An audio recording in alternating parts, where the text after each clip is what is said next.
Assalomu alaykum aziz ukalar, sog' salomatmisizlar, charchamaysizlarmi? Inshaalloh mana biz navbatdagi darvozamizni ham Xudo xohlasa chiroyli holatda olib kelib ustanovka qildik. Xo'p, bu darvozamizda Farg'ona viloyati Oltiariq tumaniga olib kelib ustanovka qildik. Juda ham chiroyli holatda chiqqan. Bu darvozamiz oldiga ochiladigan holatda chiqqan. Mana sharnirlarini ham ko'rasizlar, juda ham chiroyli chiqqan. Mana saqali sharnirdan qo'yilgan.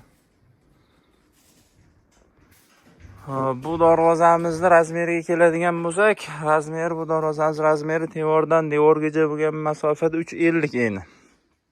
Bo'yi 3.75 razmerda tayyor bo'lgan. 50 santgacha ochilmaydigan holatda bo'lgan.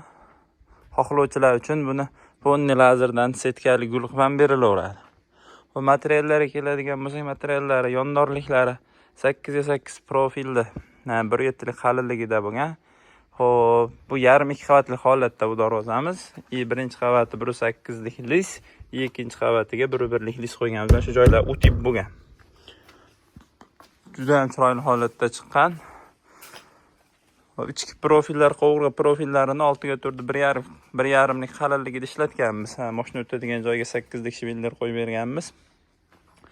Kimga shunaqangi darvozalar kerak bo'lsa, biz ekranni pastda nomerlarimiz bo'ladi.